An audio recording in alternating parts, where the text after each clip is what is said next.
All right, welcome everyone. And make sure everything's working on my end. Okay.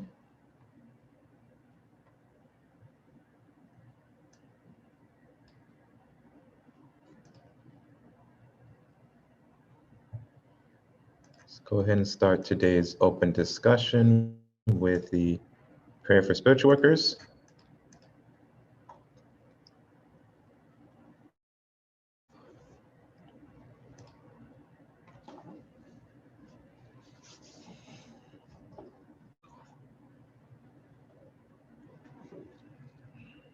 Prayer for spiritual workers.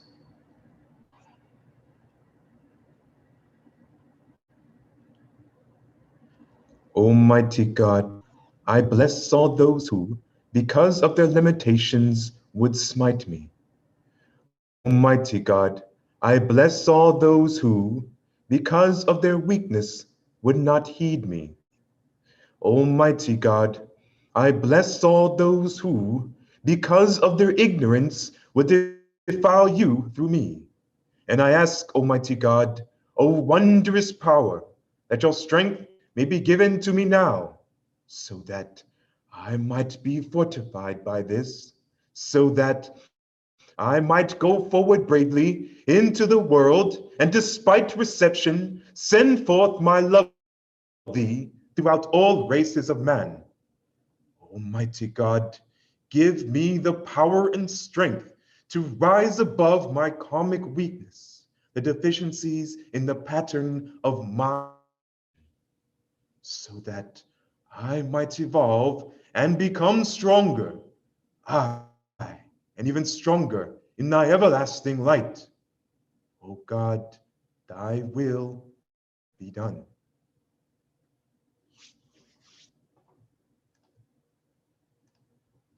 All right. Happy Sunday, everyone. 21st of February. Welcome to our 65th open discussion and various topics class. As per usual, feel free to ask questions on or in the chat if you're joining us via YouTube, or if you're joining us on Zoom, you can ask questions on the chat there or use the raise hand feature to ask your questions audibly.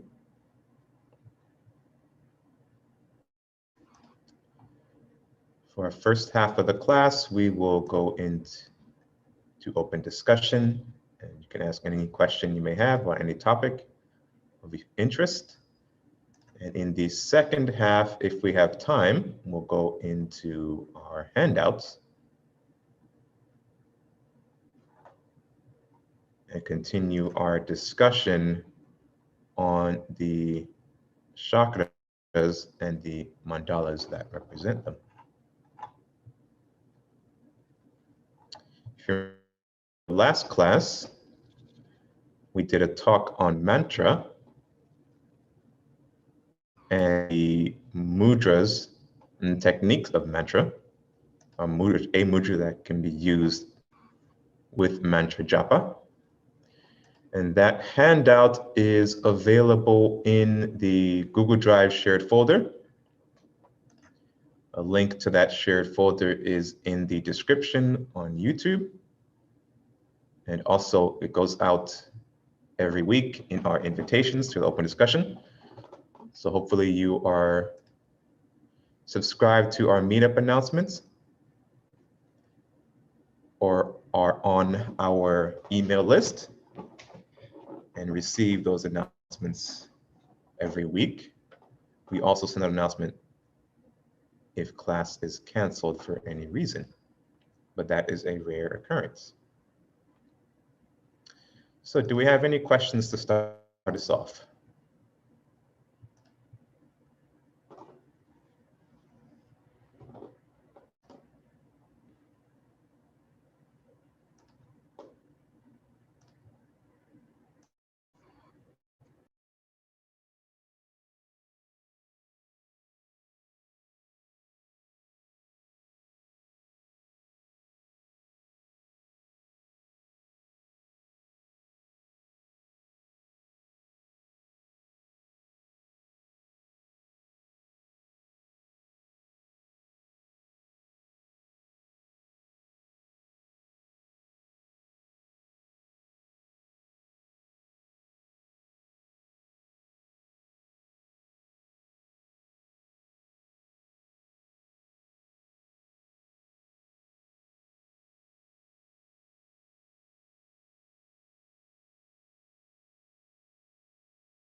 There's a question here. How do you renew your soul and spirit?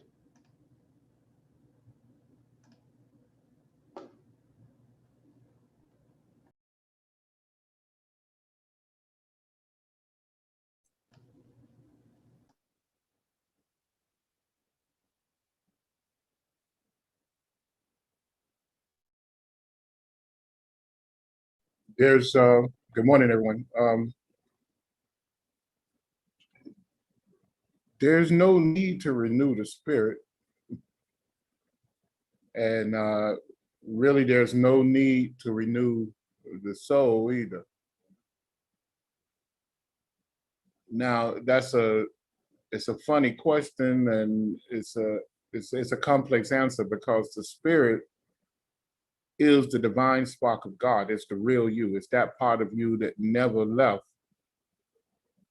The part of that never left God. It's the spirit itself is a part of God. It's a divine spark of God. The spirit then creates the soul, and the soul is the body of the spirit in the traveling aspect for the spirit. So throughout your many incarnations or cycles of experience, through your involution and evolution, the soul is at the helm managing everything. Now, if you ask a question, how can we renew the lower aspects of the soul or the expression, the vehicles of expression of the soul, I will tell you that you are doing that every day if you are thinking correctly and acting correctly. So we renew ourselves through right action, through service to everyone, through positive thinking, through honest positive thinking, and through our positive actions. So remember, the soul is a manager of the vehicles of expression that cycle through reincarnation. The spirit is the divine spark of God. I think it was somewhere in the Bible.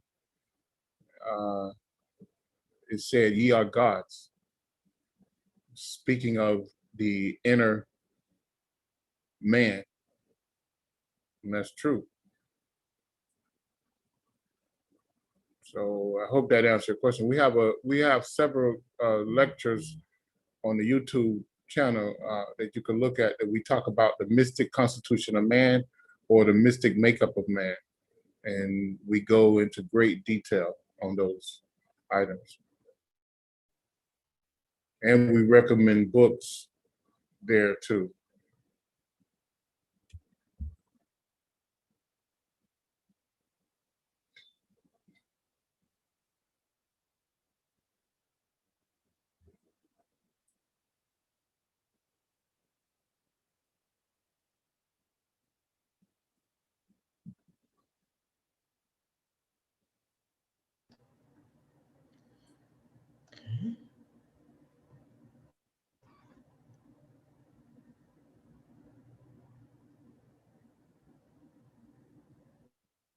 Another question here. When I pray or do mantra, I start yawning. Why is that?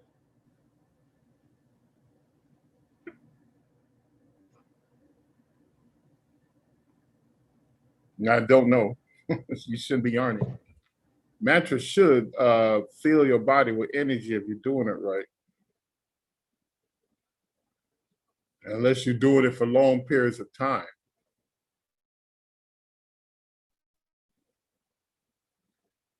Now, understand that yawning is a negative energy.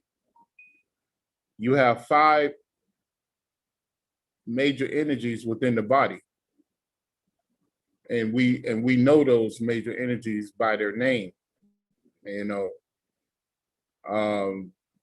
Then you have 5 minor energies, which cause negative adverse inside the body. So yawning is one of those energies that express itself as a minor energy within the body. Sleeping is a minor energy. Belching is a minor energy. So you know, those are the causes that when you find yourself doing that, you are expelling or pushing out that minor energy or negative energy. So you need to find out why you're doing that. But normally, if you a good thing to do is when you start chanting mantra, do the dynamic mantra first before you go into the soul mantra. The soul mantra is much slower and whatever, but do the dynamic mantra first and build up a reservoir of energy within the body, and then alternate the mantra. That's what I would tell you to do. Hope that answers your question.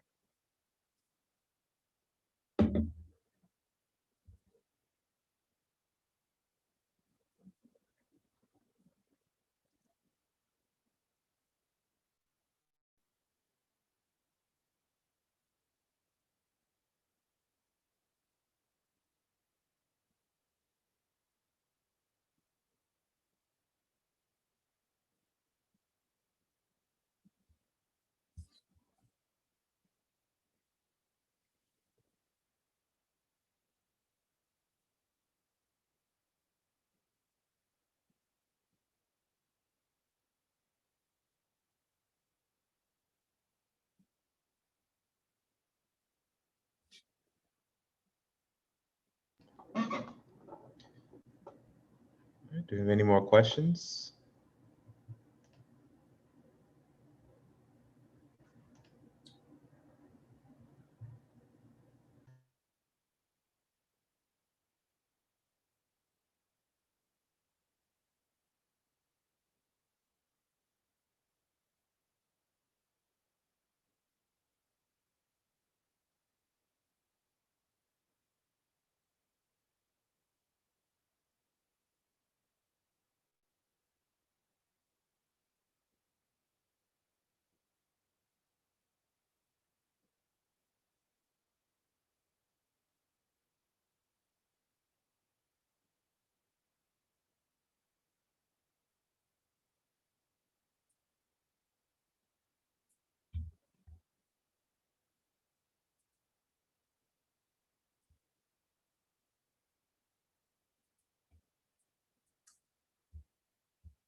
Since Nehemiah mentioned the mystic constitution of man in that video series we have, it reminded me of the teaching methodology that Nehemiah laid out for the International Mystic Knowledge Center. And I wanted to quickly share that with everyone so you can get an idea of how we structure the teachings for you to help you in your spiritual development. So let me put that up really quick, if that's okay, Nehemiah. Yeah. Okay. So here's one of the charts laying out the teaching methodology of the International Mystic Knowledge Center. And I know this might be a little hard to see or to read, so I'm going to zoom in after we go over this general overview here. As you can see, it's broken down really into 4 pillars or categories. And the first on the left-hand side is mystic teachings. And really, if you look back at most, if not all of our videos, so far, this is the areas that Nehemiah has focused on. Now, he does go into every area and then looms them all together. But once in a while, he'll dive into some of the more deeper occult stuff for the benefit of those who ask for it. But I'd say by far the majority of the teachings are right here in giving everyone a solid foundation for the framework of the mystic teachings. And that's very important because it helps us to develop our discrimination. And why do we need discrimination? Well, to help us discern between right and wrong teachings.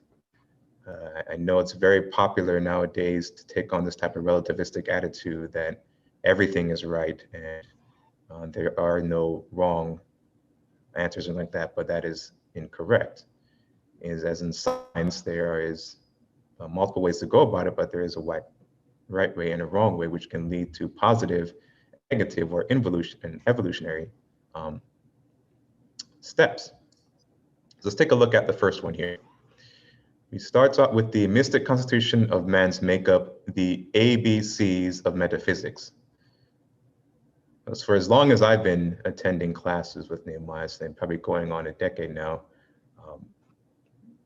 all of the teachings, he always ties back to this foundational topic, which is the mystic constitution, really laying out how we as spiritual beings are constructed and the purpose for our being constructed in that way and what is the reason for us being here.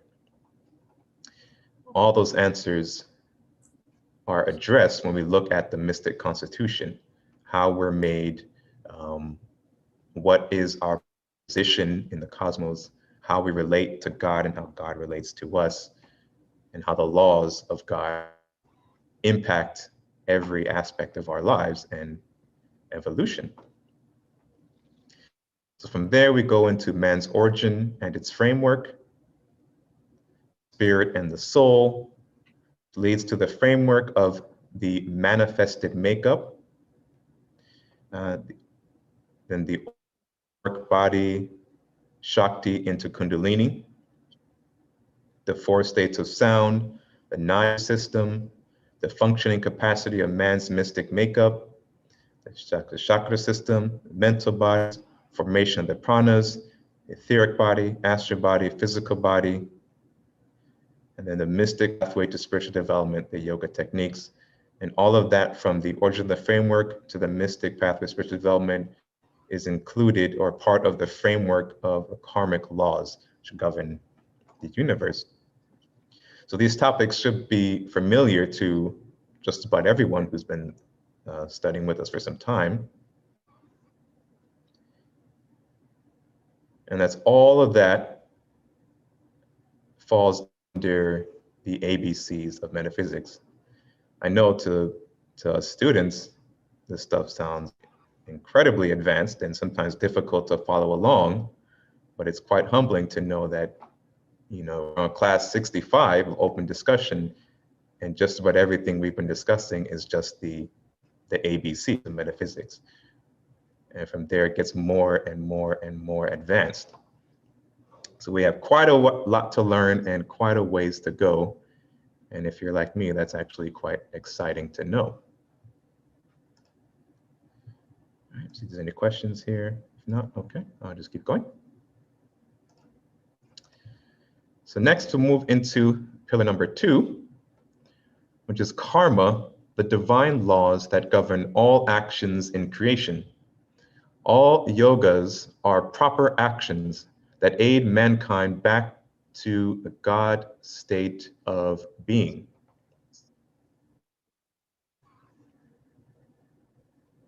And yoga meaning a union with God. And the yogas, as listed out in the next section, part 3, are the right or proper actions that lead us back to our evolutionary, or lead us on that evolutionary path back to that God state of being. And that encompasses Jnana Yoga, the act of making union with God through wisdom. Let me zoom in.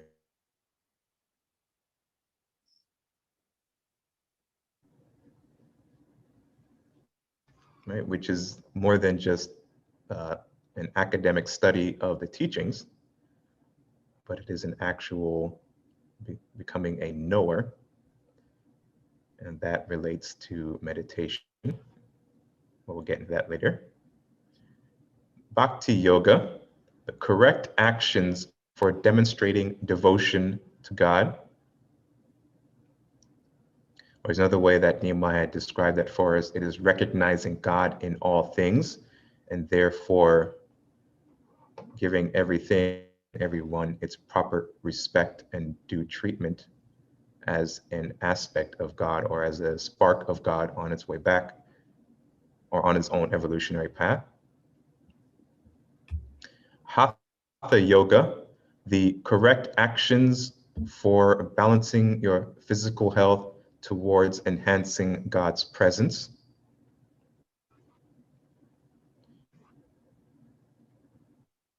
I think so often here in the West, we focus on some of the more superficial benefits of Hatha Yoga, such as relaxation, stress relief, physical development, but it's much, much more than that. In fact, each of the asanas Nehemiah has taught us are mudras. Mudras are not just actions done with the hands, but utilizing the entire body to help stimulate the proper flow of, or stimulate more and proper flow of pranas throughout the body, and help lead us towards union with God, or enhancing God's presence within us. In Raja Yoga, the correct actions towards enhancing mental faculties to realize and express the presence of God. Right, so Hatha Yoga enhances and balances the physical aspects. Raja Yoga focuses on the mental aspects, which are one and the same. Mantra Yoga, the correct actions for aligning subtle sound vibrations / consciousness to power, to God's creative power. Last week, we took a look at japa in that handout. And if you remember that handout and on the great detail that was released in it, you have a greater insight into the power of mantra yoga and how it works.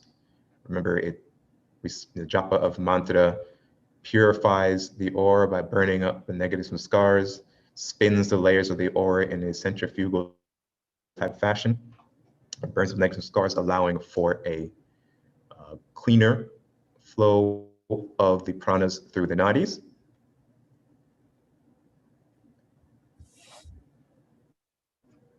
All right, so that should be familiar to you as well. Mudra Yoga, the correct actions to power, position, and movement for the benefit of enhancing consciousness to God. Again, that should remind you of several diagrams where we've gone into different types of mudras and explain the theory and power behind each of those hand positions, how the chakras and the pranas are represented in fingers, and how joining the fingers together to create specific actions or power positions, and to move, redirect, and seal the pranas in the aura in the body. Okay. That's a yoga too. Kriya Yoga, the corrective actions to God by adapting a daily regimen to align your mind and actions with God's will and power.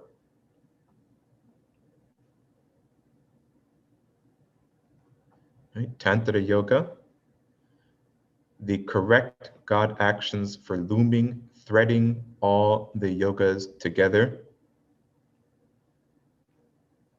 Kundalini Yoga, the correct God actions for awakening the chakra consciousness. And then Laya Yoga, the correct God actions for dissolving consciousness. I also want you to notice how these are laid out. It's not that these are sequential and that you go from Nani to Bhakti to Hatha to Raja, but no, they're all a part of each other. And I think they kind of follow naturally, that as you practice one, you kind of naturally pick up and move into the others. So for example, with Nani Yoga, as you align yourself with studying the teachings, you begin to see God in all things around you, grow a greater appreciation for God, so that bhakti develops, which leads you to taking the correct actions towards enhancing your mental faculties. The mudras come to you, you begin to practice the mantras as that knowledge is, which takes you into a Kriya type of daily regiment where you are aligning yourself with the laws of God and aligning your daily life in becoming a yoga or a practice and devotion to God. So all these feed into each other, and as you continue to develop, you realize you can't practice one yoga without practicing all of the others.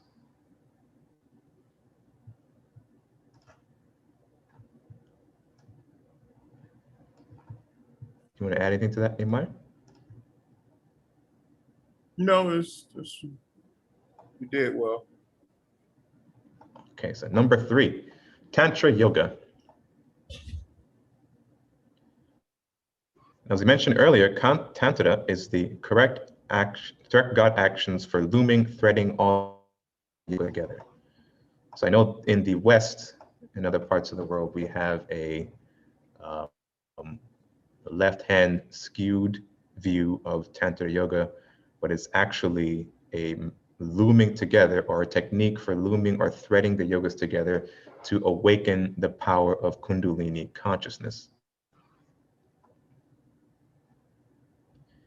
And in that, we loom together Jnana Yoga, wisdom behind all life; Karma Yoga, divine law of action; Bhakti Yoga, devotion to God; Hatha Yoga, physical well-being; Raja Yoga, mental development key; Mantra Yoga, holy science of sound; Mudra Yoga, mystic science of movement; Kriya Yoga, making all actions divine; Tantra Yoga, again, doing the yogas; Kundalini Yoga, the awakening; Laya Yoga, dissolution of consciousness. Again, it's showing that all of this is yoga, right? That all of this is union with God. There's different types of yogas that can facilitate the type of temperament that the individual is working with. Remember, there are many paths to God, but all paths lead to God. All paths lead to union with God. And Tantra Yoga really, I think, is the idea, meaning we're here for one purpose, and Dr. George King has taught us this, to master the energy of Kundalini and raise it in full. And the way that we do that is by throwing all of our experience accumulated over lifetimes at this one goal, to fully awaken and raise the power of the Kundalini. Which, if you're looking at this, it may seem like it's the second to last step, but really it is the entire purpose of us being here. For that it is in the awakening and the raising of that Kundalini, we achieve a dissolution of consciousness and a realization of our true identity as divine sparks of God.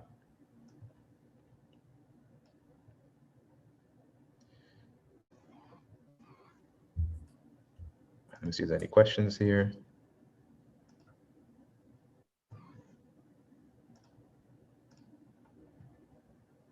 All right, feel free to ask any questions that you may have. Don't worry, you're not interrupting or anything like that. I'm just kind of going over this for all of our benefits as students to see exactly how the International Mystic Knowledge Center and how Nehemiah Davis laid out the teachings for our benefit to help us move along this path as not Tantra yogis, but individuals on our own path back to God, whose paths have intersected at this moment. We're just traveling together eventually towards our same and shared goal. So that's pillar number 3, Tantra Yoga, the technique for looming or threading the yugas together. Sorry, the yogas. Yugas is something different. The yogas together to awaken the power of Kundalini consciousness. And then we come to number 4, the key for making all yogas work effectively.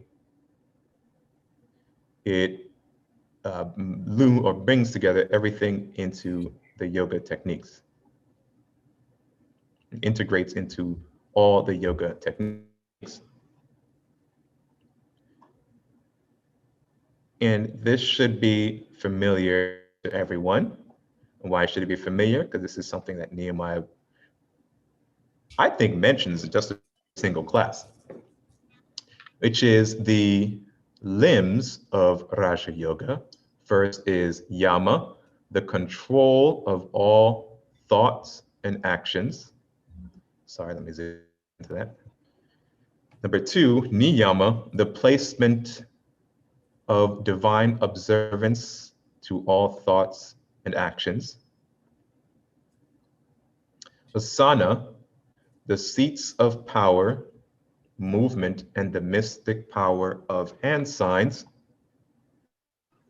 Pranayama, the science and knowledge of controlling prana, subtle energies. Pratyahara, the technique of withdrawing the senses from the outside world. Concentration, the ability of channeling all your thoughts down one single line or thought. Uh-oh, light turned off. Sorry. See, there you go, I just lack concentration. Contemplation, the ability to read embedded subtle mental information within the object or within the auric field of the object.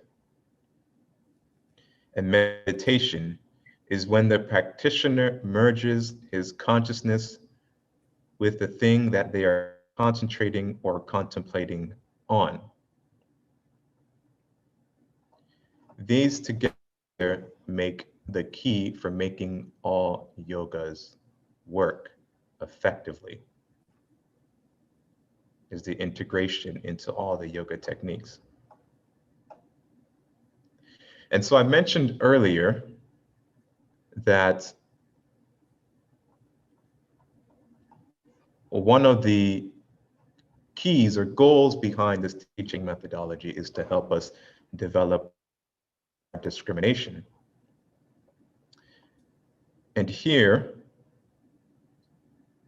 after all of this, we get to limb 7, where the term meditation is actually first used. And I think that's important because meditation, like the word love, is thrown around quite a bit, and the meaning is misunderstood. It's the 8th limb. It's the 8th limb. That's yes, right. Yeah. 7 is twice. Yeah. Yes. Oh, okay. Sorry. Actually, let me see if I can edit this here. Let me do it. right.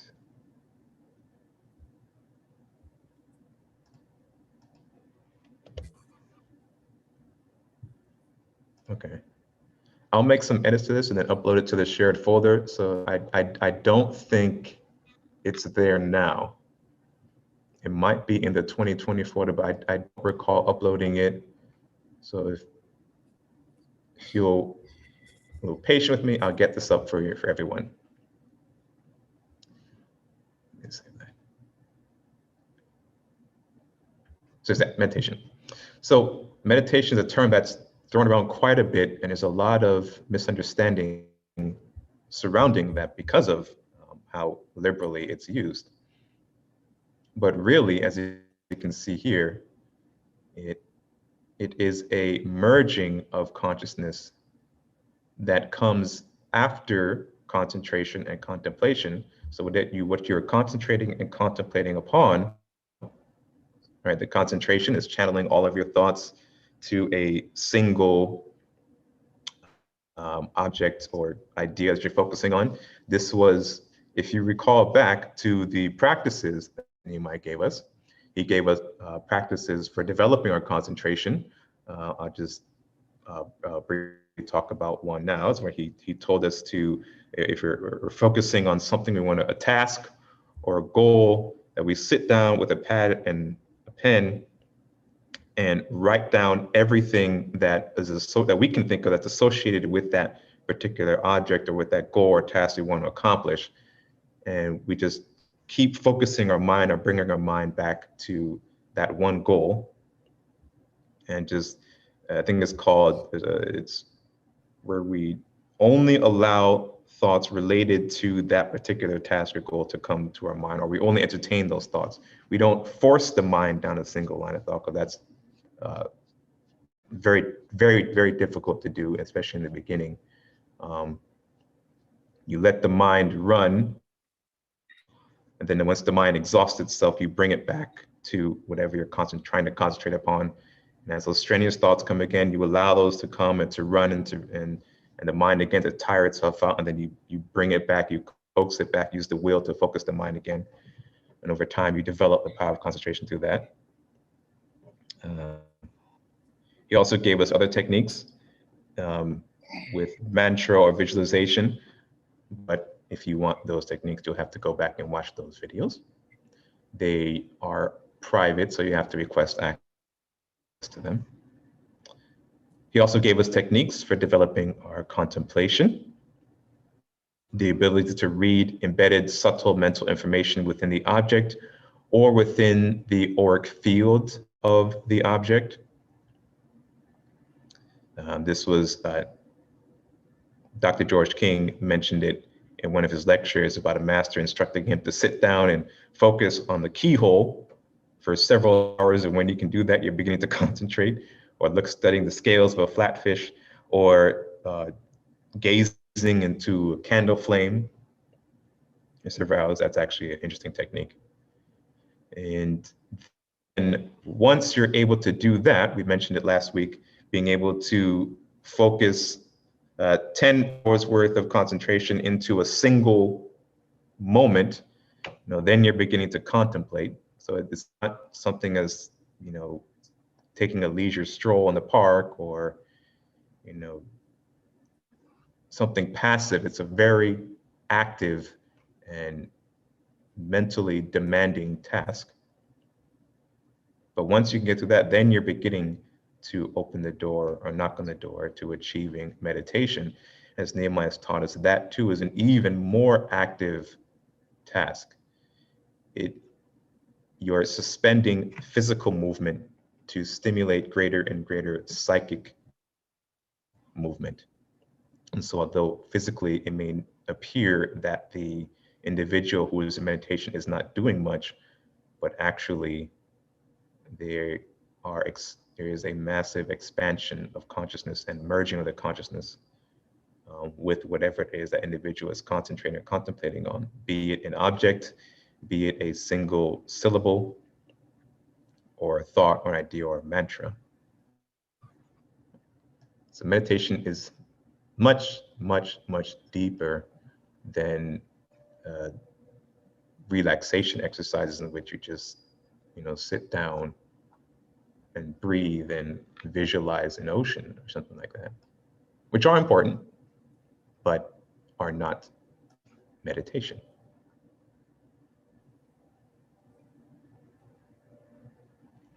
Okay, there's a couple of comments here.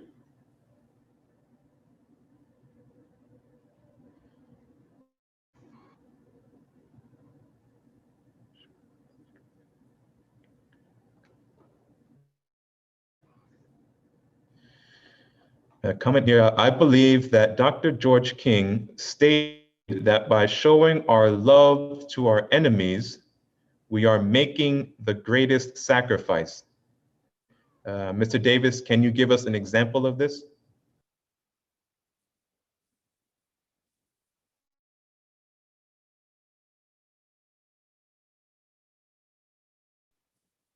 Well, energy and the highest form of love energy, or what love energy really is.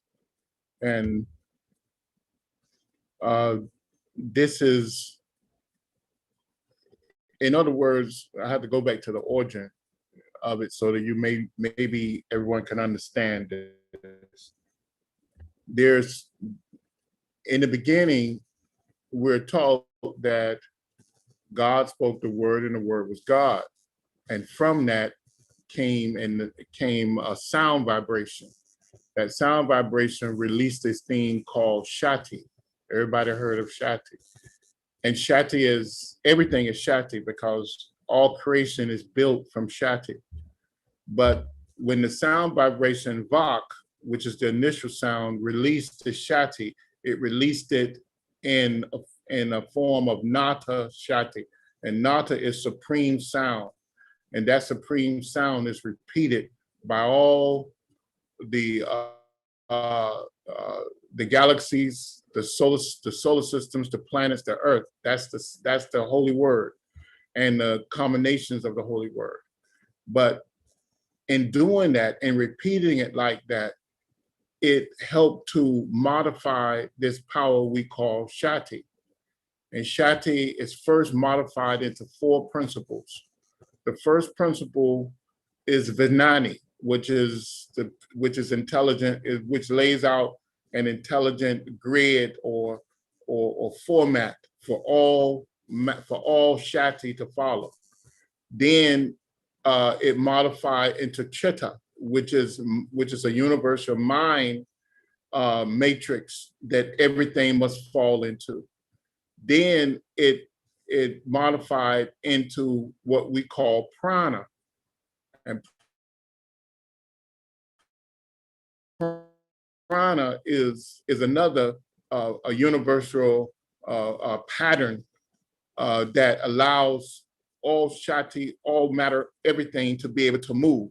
And then the last 4th principle or modification that was made at that level, which is the signature level of Shakti, was Amana, which is love energy.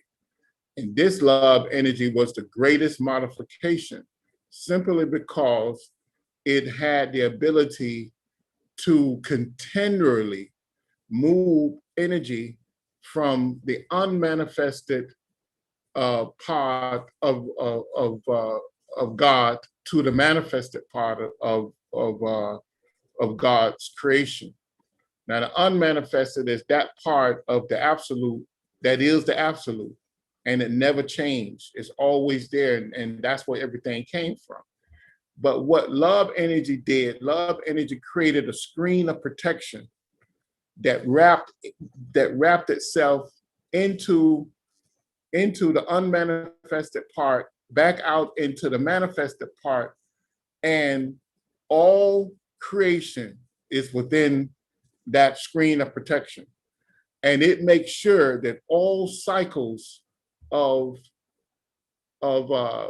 experience is complete. In other words, that love energy is the carrying agent of the universe, and it allows involution and evolution to complete itself. So as we move away from the absolute in the manifested world, The love energy carry us out and bring us back to the absolute. So when we begin to practice this love, we in other words sync ourselves with the absolute, with this absolute power that is unlimited. It has access to the endless potential of power with that's within the unmanifested worlds. That's the love energy. Is the only energy that can pull this energy directly from the endless potential of God's space. All other energy is within this universe, and it just constantly repeating itself. It's just like the scientists told us, the energy never dies; it just modifies. But the love energy has direct access to the absolute. And when we merge ourselves into this love energy, we have an endless flow of energy that is blissful, as Amanda means blissful, and that is constant. And anything that gets in its pathway must modify itself or be changed, to the presence of the love energy. So that's when Dr. King talked about love energy, that's what he meant. When you love your enemies cannot hurt you if you demonstrate this love, because they will be changed in the course of trying to obstruct that love energy, because you sync yourself with that flow or stream of protection that cannot fail. The masters told us the love of God cannot fail. Cannot fail. And that's why. And because anything that goes up against the power of love, that protection of love, and it comes at it to destroy, what happened is that the love energy will multiply itself by 4 in order to change that thing, in order to break the whole of that obstruction. It will and if it goes to the love energy, goes to that object, and that object does not it cannot break through to bring about that change, then it bounce off and multiply itself by 4 again and return until there's no resistance, because it is the protection of the universe in order to complete the task of the will of the absolute. So I hope you understand that. It seems complicated, but I don't think it is. And that's the power of love. And that's why the masters say we live by the grace of God. That's why they say the love of God never fails. That's why you have all those type of references to love throughout the centuries in the metaphysical teachings.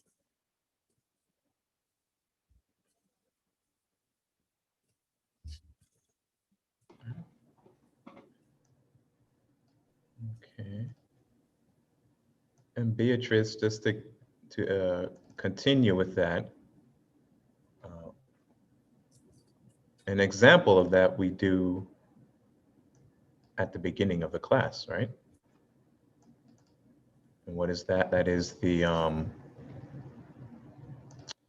prayer for the spiritual workers. Let me put that back up and just go over it briefly.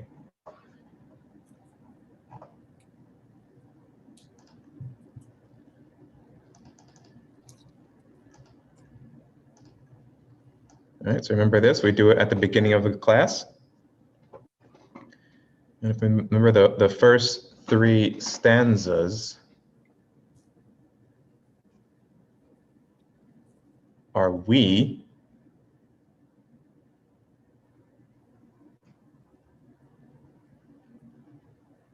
blessing those who would smite us, not heed us, who would defile you, God, through us.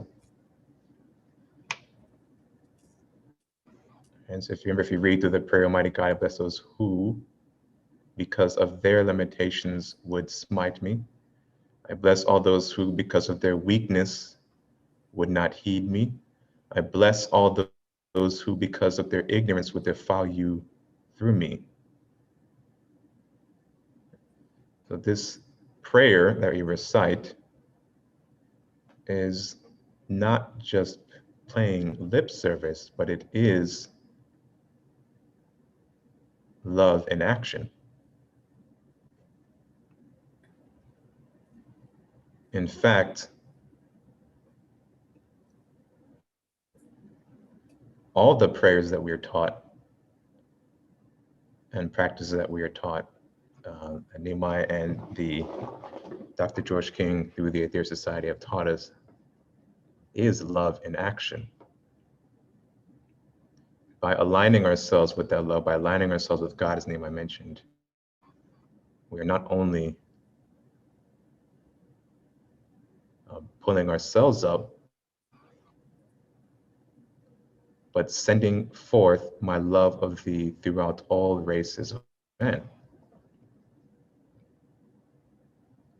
So the only reason we are being smited or not heeded or defiled is because of the deficiencies and the pattern of our evolution, our own karmic weaknesses. Our karma allowed those things to happen to us. And so we are transmuting that karma and providing healing and sending love to the world by responding not in kind, but through blessing those and sending our love to those who are, in a sense, teachers and helping us to evolve and correct some of the karmic weaknesses we have brought upon ourselves. All right, so that's just wanted to share that and to remind you of that. One of the ways, an example of how we send our love to those who would harm us. Are there any other questions? All right, let me see. Okay, there's a couple more here. It looks like Nehemiah disconnected, so let's wait a couple minutes for him to reconnect, and we'll continue with the questions and comments that are here.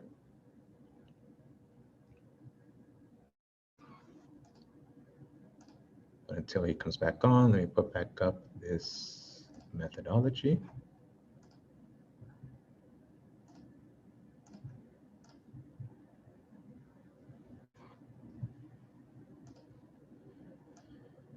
All right, so let's wait a couple minutes for Nehemiah to reconnect, and then we'll continue with the questions.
Hello, Nehemiah, can you hear me?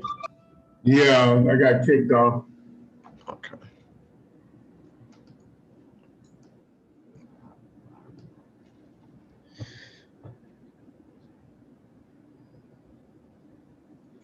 There's a question here.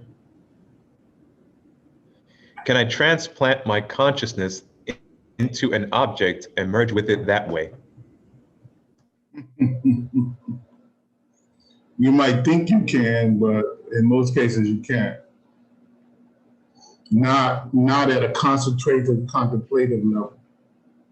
You can you can you can form, you can study the uh, molecular structure of that particular object, build that object in the mental world, and then experience the mental makeup of that object uh, in that thing that you created. But unless you can meditate, you cannot actually uh, enter that object and merge yourself with that object.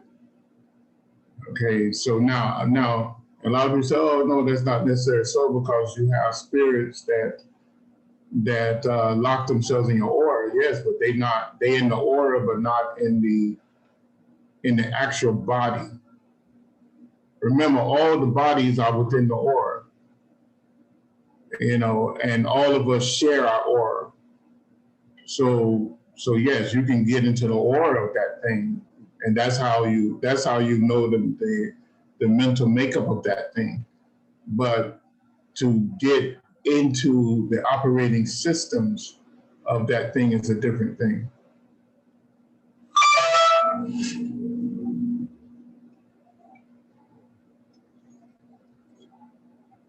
I hope that's understood. It's not as simply said.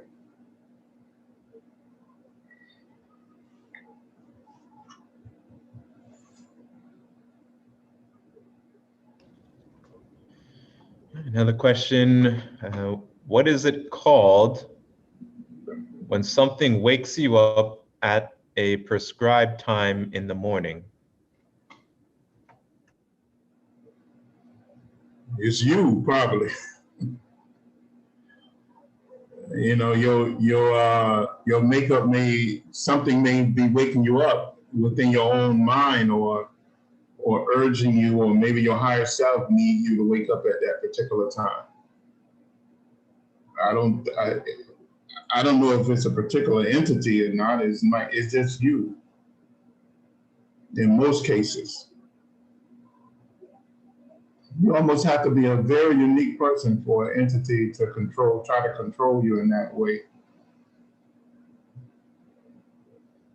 And if that's the case, most likely you have the protection, or you are being protected.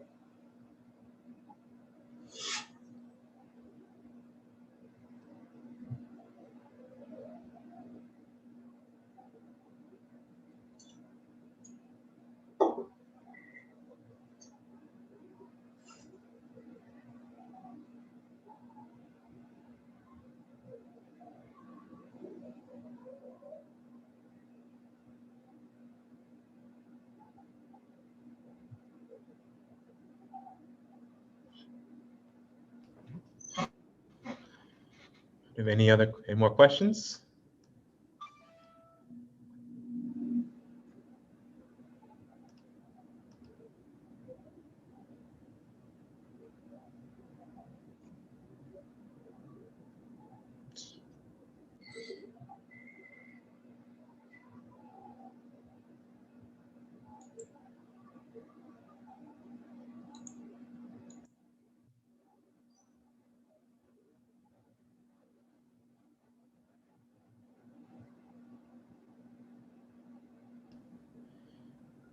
Another question here. Can your higher self wake you up in the middle of the night to pray?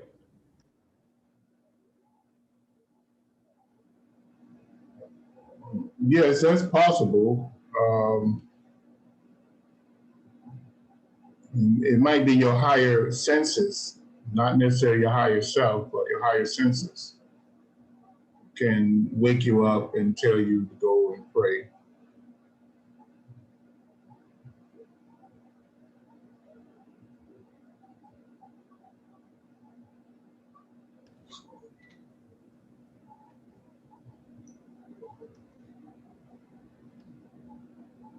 Beatrice, I'll tell you something that's happened to me a couple of times. Usually I'll do the 12 blessings at a regular time every night. It's like around 10 o'clock at night, I'll perform the 12 blessings. And when you develop a routine like that, like every night for the same time, I know Nehemiah has taught us that sometimes what happens is a light goes up across the realms, and people who are on a similar wavelength or wish to participate in that activity can come and join in if they're invited to do so. And once you develop that routine, they'll come at that regular interval and participate. And there have been times where I wasn't feeling well, or I'd fall asleep early at 10 o'clock on the dot. I figuratively feel a tap, and they'll ask me, are you going to pray today? And I'll get up and say yes, or I'll say no, what have you, or a reminder, or things will align to allow you to get back into that routine, or to continue that routine. That's happened more than once. Most of the time, it's just my own internal clock saying, oh, it's 10 o'clock, it's time to pray. But on rare occasion, I felt someone ask, are you going to pray today, or are you going to pray at this time? And if I'm feeling well or unwell or whatever, I'll get up and do so. But that can happen.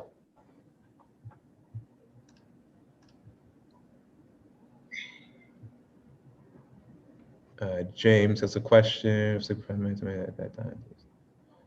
So yes, I wake up at prescribed times to meditate at that time. Did you say that's correct? Am I supposed to meditate at the time that wakes me up? I mean, sometimes your higher self, your higher senses tell you to do that. If your higher self was to tell you, you would do it. It wouldn't be a question. Because your higher self will make the provisions to make sure that you do that. Now, if you fail that, then that's on you. But your higher self will create the opportunity to allow you to do that. If your higher senses might wake you up to do that. And just like you were saying, when you create a regiment, then you create external forces that respond to that. If you had I had cases where I went into a particular room and I chanted mantra and said prayer and do all those things, and I did it for many years. And at the given time that I usually do it, the walls, everything began to chant the mantra itself. So if you walked into the room and you had 1 ounce of psychic ability, you would hear everything begin to chant the mantra. So it's not only the sentinel beings that are walking around that's coming from the other realms to join you, but it's also the walls, the plant life, everything around you began to chant that mantra. That's why it's very important to pick a particular place and keep that place as holy or excluded as you can, because it will begin to respond to what you're doing there and what you have created that space for.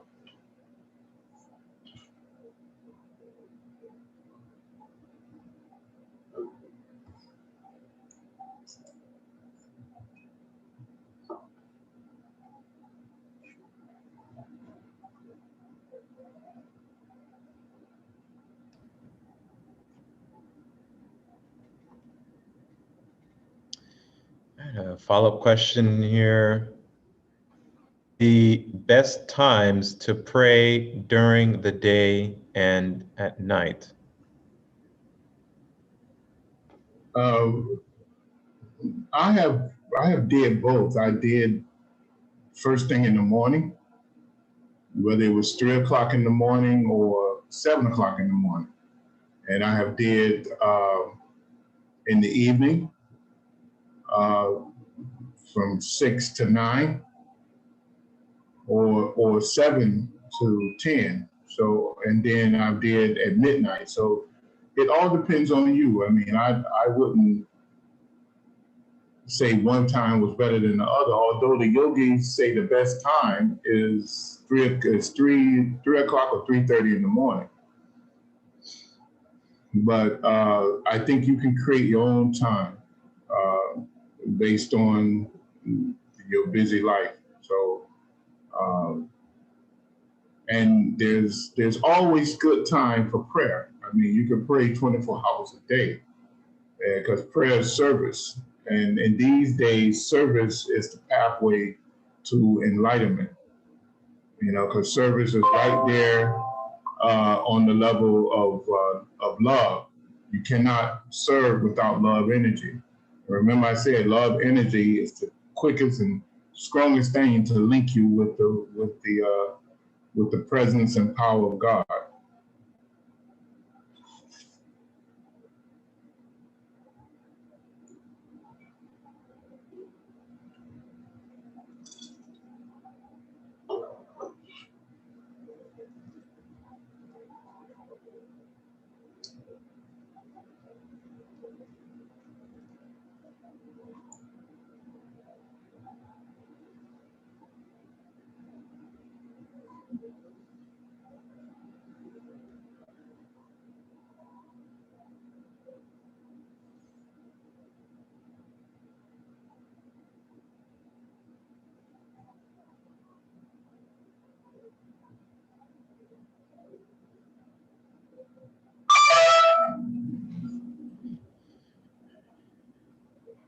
Any more questions?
Question here.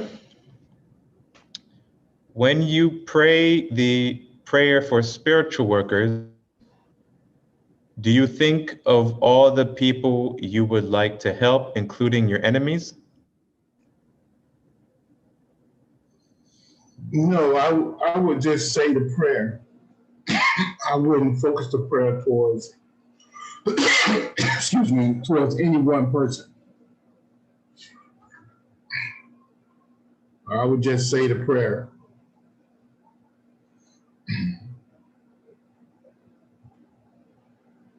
And if you want a group of people, you can do that, but I wouldn't focus on any one person.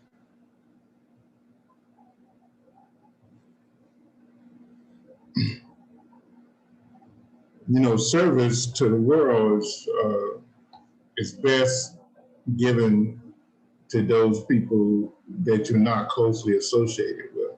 Not saying that you can't pray for people you're closely associated with, but it's more the more impersonal prayers, the greater the strength of that prayer.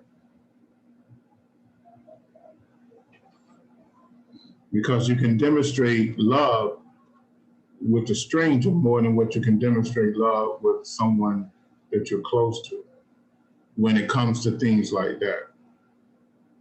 In other words, the love energy that you build up towards helping someone.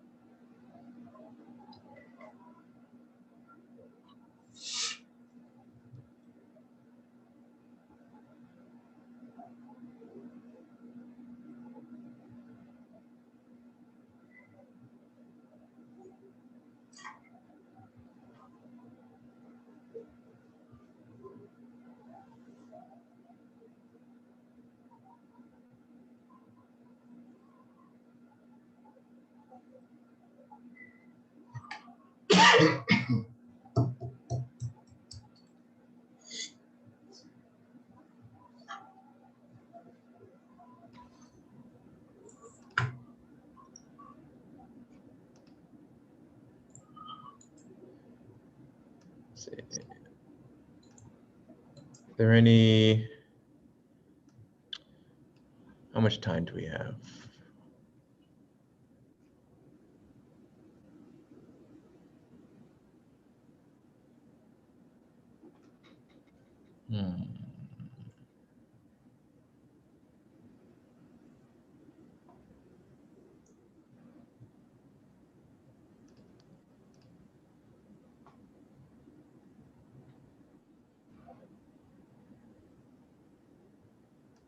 Any more questions?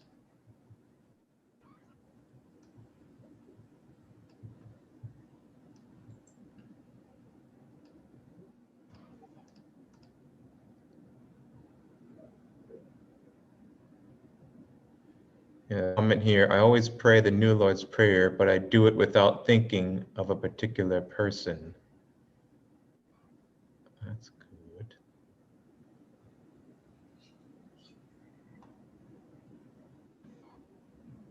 I wasn't sure if I was doing it right.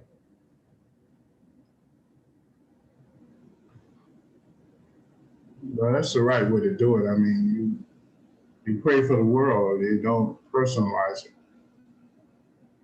And personal prayers are very strong prayers.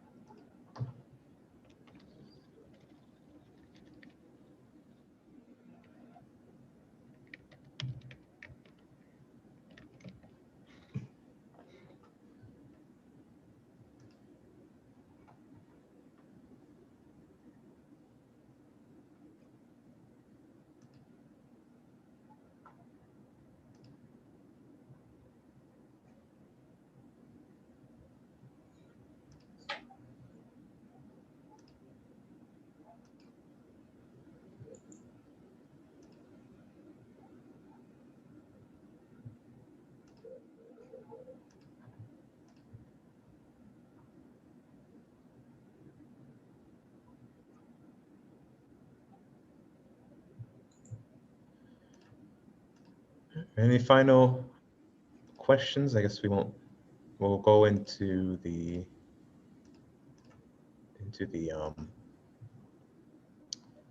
yantras. Sorry, I misspoke at the beginning of class. Next week, if you remember in previous classes, we covered the Muladhara,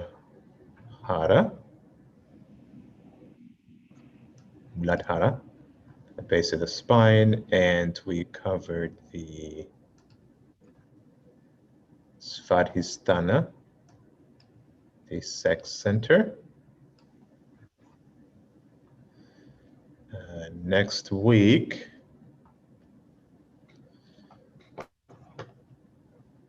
we will, pick up at the Nanitura, the solar plexus center, and hopefully get to the Anahata chakra, the heart center, heart chakra.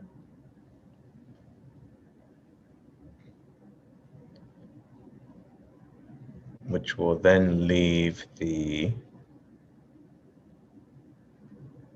throat center, the Vishuddha chakra, and the Ajna chakra, the Christ.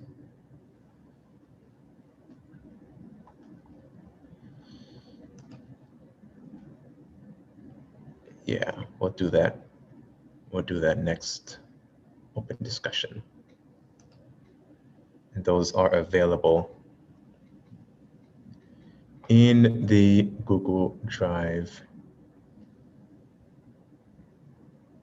folder.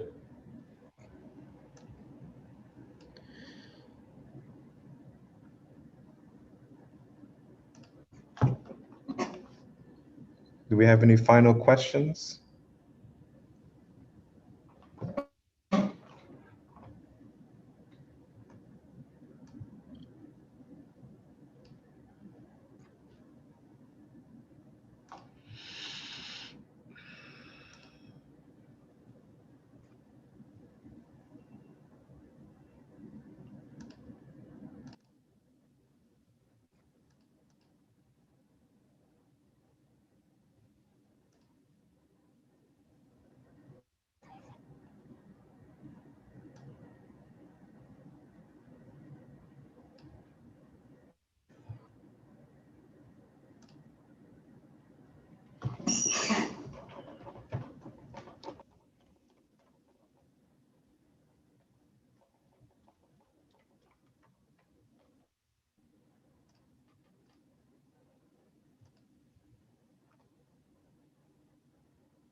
Okay. Well, if there's no further questions,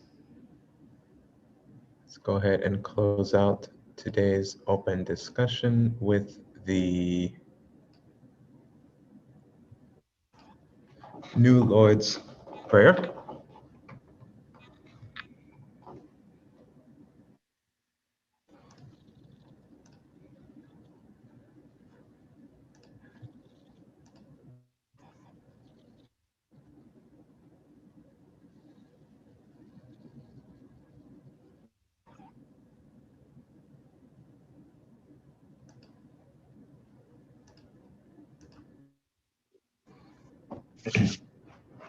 The New Lord's Prayer.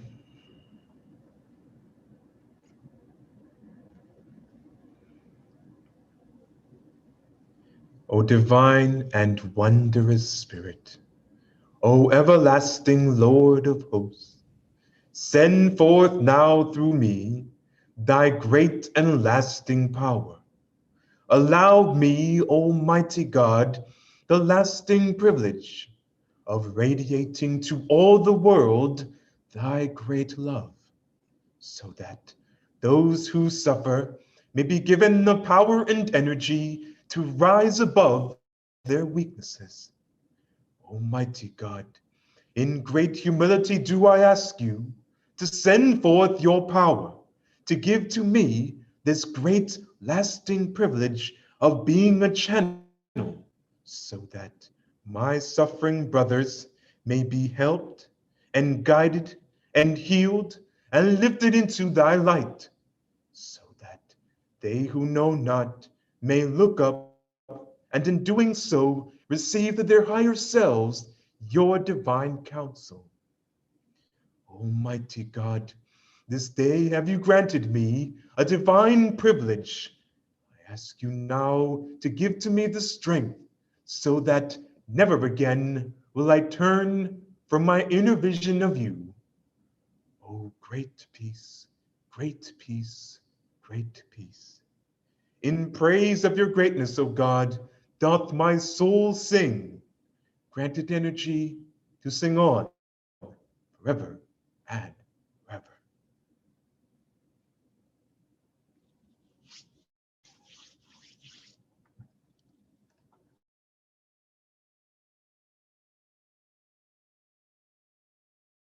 Thank you very much, everyone, for your attendance and for your questions.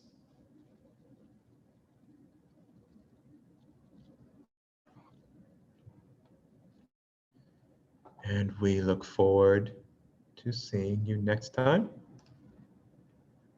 Have a wonderful week.